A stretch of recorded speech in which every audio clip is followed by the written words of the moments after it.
Pofuna kukusamalirani kuti muyende bwino pa msewu, Crazy Buses yakubweretserani mitengo yatsopano kuyambira lachisanu pa 24 June 2022 kuchoka ku Blantyre kupita ku Lilongwe. Akulu 20,000 kwacha ndipo ana 15,000 kwacha. Return ticket kuchoka ku Blantyre kupita ku Lilongwe. Akulu 35,000 kwacha ndipo ana 28,000 kwacha. Kuchoka ku Blantyre kupita ku Mzuzu. Akulu 32,500 kwacha ndipo ana 25,000 kwacha. Return ticket akulu 60,000 kwacha ndipo ana 47,000 kwacha. Kuchoka ku Mzuzu kupita ku Lilongwe akulu 20,000 kwacha ndipo ana 15,000 kwacha. Return ticket kuchoka ku Mzuzu kupita ku Lilongwe akulu 35,000 kwacha ndipo ana 25,000 kwacha. Mitengo iyamba kugwira ntchito lachisanu pa 24 June 2022. Ngati mukufuna kufunsa zofunsa zina tangoimbani foni pa nambala iyi 0886-780-355. Crazy Buses, miles of smiles to your destination.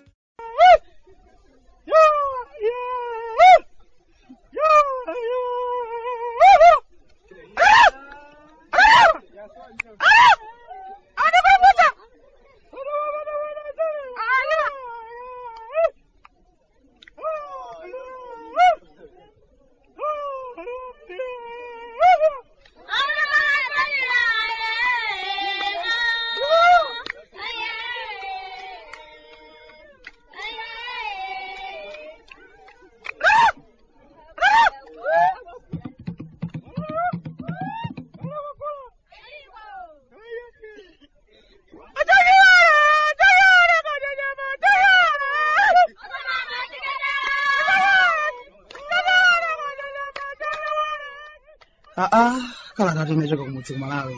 Bwande mukuli chani? Chawango ndiye wachimwemwe kuti lero ndapeza danga lokulembirani kalata inuyo achimwene anga okondeka. Kaya muli bwanji machona kumangalande muliko. Ife abere anu kwanu kuno ayi ndithu moyo kusuntha achimwene. Pano patangofika ano popima basi.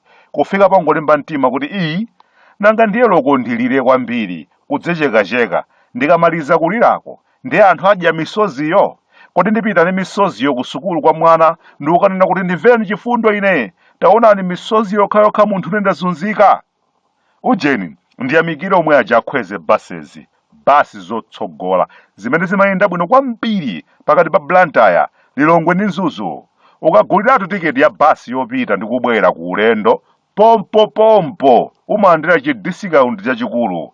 Amakuwuzani kuti ayi iyi tikubwezerani mwachita bwino mwaguliratu tiketi yopita ndi kubwera ku ulendo. Ndikudziwa mwatchera mapirikaniro mukufuna kumva kuti kodi Nyasalande lero ndiye kungakhale kuti kwachitika chiyani. Ayitu pano ulendo uno nkhasako kukhala ngati kwatizitso pano phokoso limene anthu amaliyembekezera kuti likhala wo ayi ndithu kulizi ndiyense opanga maphokosowo azindikira kuti izi zingotichedwetsapo izi anthu angotisekapo bule ndipo tiyaluka nazo izi zikuoneka kuti tinzeru tabwera tsopano mpakana kufika poti ayi takambirana ndipo tagwirizana kuti basi lipite chitsogolo. Tini miyoyo ya anthu ambiri imene ili pakati pathu imene tikuyembekezera kusintha. Nzeru izi zinali kuti pamene timatulutsa diso pa mtunda ndi kumalankhula mwachidamula kuti zosatheka zimene mukupangazo musatione ngati ife anthu opepera yayi. Ife si opepera yayi. Pano pangati mukuyembekezera kuti mumva kuti zinthu zikuyenda bwanji kudagwirana kale pakhosipo. Ayi ndithu ulendo uno zikuoneka kuti kugwirana pakhosi kulibe. Akambirana akuti amvana zimene amvana sili kuzidziwa pachatu amabisa amadzatuluka ukamvekanso ena yake ndi pamene amati iyayi apa mwandiyenjeza ndiye ndilankhula apo ayi kumakhala kuli duu. Pamenepa ndi pamene otsatira mipingo akuyenera kukhala osamalitsa. Onse otsatira osalima komanso ochatsika akuyenera kusamalitsa malankhulidwe. Mukuona kwathu obwantasafe timadzaona kuti mbali zonse ziwiri kuonyara uchibakera komanso kuonyara ukopatira tambala kuli thamo osati masewerayi. Thamo limeneli ndi limene limapangitsa atsogolerawo kuti azilankhula atakwiya diso lili pa mtunda akuchita kunjenjemera ndi ukali. Kuonyara uchibakera aliko ndithu kagulu ka anthu kamene kamapereka malangizo achabechabe kuti osalima asamachire kupsya mtima ayi. Kalipo kagulu kamene kamafuna ndithu kuti kadzionekabe kaphindu chifukwa pali maphokoso. Bwana musamvere ng'ona izi Iyayi, zikupwetekani bwana. Anthu amene wase abwino Iyayi, ndipo sankasinthe bwana, akupwetekani. Tiye tithawe basi. Tithawire kuti? Ayi ndithu sakudziwanso kuti akuyenera kuthawira kuti. Kalipo kagulu kena kamene kamatha kumukweza munthu ndi cholinga chongofuna kuoneka kuti akadali ndi phindu. Bwana inuyo tondiphigitu kupanda inuyo makapewa kutayitali bwana sizinakayendapoyi. Inuyo mmakhaulitsa bwana, mmapopa chubu nokha, komanso mukafuna kuchipwetsa mmachipwetsa nokha. Mboni ndi awo ali kunyanjawa bwana, simunagwetsa nokha bwana apumbu aja. Kalankhulire ngati aka ndikopweteketsa. Kama mpakitsa munthu kuyitanitsa gulatu ankhani dziko lonse kuyambala imakayi ndikuti amve munthu wamkulu akuti bwanji. Kenaka ndikulankhula ndi ukali nkumaliza anthu ndikubalalikanso kwambiri kuposanso pachiyambi. Kumbali ina inso ndiye kuli kagulu kenaka ake kamakani kwa basi, kagulu kamene kadawazungulira ojatsika, kagulu kamene kamakhupira kuti kanakachita kukatenga ojatsika okha kwina kwake ndikuwapanga kukhala mfumu, kagulu kodzimva kamatukutuku kopsa. Kamene kanso ndi kamene kakumaononga zinthu, kamalankhula mokhadzula, kulankhula mopasula, diso lili pa mtunda, kuchepsa ena mpaka na enanso ndi umadzimva kuperewera kuti mwina titu ife ndioperewera osati masewera eti. Kagulu kamene kamayiwala kuti zokwapatira tambalazi sizinayambe lero, zinayamba paka nthawi. Analiponso anthu ena ake nthawi imeneyo amene amatchedwa mayina osiyanasiyana, anali ndi makala m'manja, anali ndi moto nthawi imeneyo. Koma pano ndi mbiri chabe, chilichonse chimakhala ndi nthawi. Anthu ngati amene wanda amene amakhala kusokoneza zinthu. Mukandifunsa kuti ndinene moona mtima chimwene, ndikuwuzani kuti muhalayansi thamo ndi limene likumawapweteketsa kwambiri. Ena ake kuyamba kumaganiza kuti ife loko patokha tikanapambana ife, ndiponso maulendo ena onse takhala tikupambana ife amachita kuti bera iya.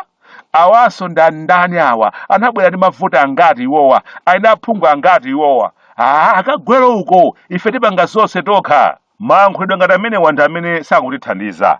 Tumapita chitsogolo masitepe awiri, kenaka kubwerera mfuta mbuyo masitepe anayi. Ifeyo Bwantasa ndi nzeru zathu topewerati timaona ngati m'malo motetana ukukokerana pansi. Ndioneke ineyo kwambiri uposawo. Mwina timayinena kuchilimika kwambiri pakukonzanso zinthu kwathu kuno kuti miyoyo yathu isapakhale yolimba. Kunena moona mtima amwene, anthu akamakamba masankho a mu 2025 tumadzaonabe ngati tadya mfulumira kopsa. Mu 2025 kachitidwe kaka anyamata Alliance akuyenera kuti amvetse, sitidzatengera chisoni kuti ndi mmene zililimu awatiye tiwayike apo ayi. Kaya anthu adagwirizana chani kaya, koma mu 2025 zatengera kuti kodi tayenda bwanji mu zaka zisanu zimenezi basi. Zipere ganyo zina zimene tidagwirizana, kaya kumakhala kuchekerana mphini kuti basi mwayi ugwere iwe, zimenezi sizidzakhala titanthauzoyi. Anthu tidzafuna tione ntchito kuti kodi kwachitika chiyani, miyoyo yathu ili pati. Mwina make nchifukwa chake atsogoleri aona kuti tikungotaya nthawi tu apa kukangana. Tikhoza kupezeka kuti kukanganako tikukapitirizira kwina kwake kunja kutali. Anthu akuti imba kuti ndi ndani wadyera, mwakumana nokhalokha adyera, mapeto ake atola odutsa chikwama. Ndiye sapano atsogoleri wazindikira kuti chimene tikufuna manyasafe ndi choti tikapita kuzipatala tikapeza mankhwala. Osati ulendo na uliwonse kulibe mankhwala pepano chifukwa ndalama kulibe. Misonkho ndimatoleredwa. Nthawi ina iyi yonse ndikumamva kuti bungwe lotolera misonkho latola kuposa mmene limayembekezerera lapyola muyezo. Koma ulendo na uliwonse ndikumakhalabe anthu oshota kwambiri. Anthu opuma pa ntchito kumakanika kuwapatsa malipiro awo, kumayendera dzaka ndi dzaka asalandire ndalama zawo zopumira pa ntchito zimene adagwirira kale ntchito. Ndalama ndiye chitoleni icho, koma ulendo uliwonse zilikukomakanika kuchitika. Kodi ndiye kuti zikumakhala bwanji? Kumachita kugogodera kuti abale nsewu wa Blantyre Bypass, abulasi mmerekano adawuyamba, taumalizeni chonde ndale zitizike kaye pambali, ndi waphindu nsewu kwambiri. Ndithu kuli du. Ndalama kulibe ubwande inu, zoti tingamangire stadium ya ku Mwanza zona zimapita kuti ndalama zikutoledwazo. Ulendo una uliwonse umakamba kuti tifale zilimbe, tiye timange malamba pa mimba apa.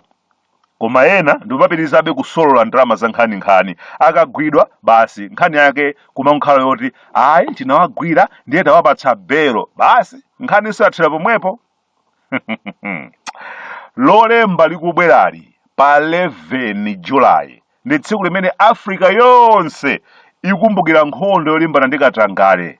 Pa tsiku limeneli ofunika kudzakhala phee kudzazifunsa kuti kodi kwathu kuno nkhondo imeneyi ikuyenda bwanji, kudzadziguguda pachifuwa kuti kodi ineyo pandekha ndikupanga chani, kodi zinthu zakezi sizikufunika kusintha kaganizidwe kuti zinthu ziliyenderepo apa, chifukwa sizowoonayi ndalama zimatoleredwa kwathu kuno achimwene zikhoza kuyendetsa dziko lathu lonse lino bwinobwino opandanso vutoyi, koma kuba ndinso katangale makosana.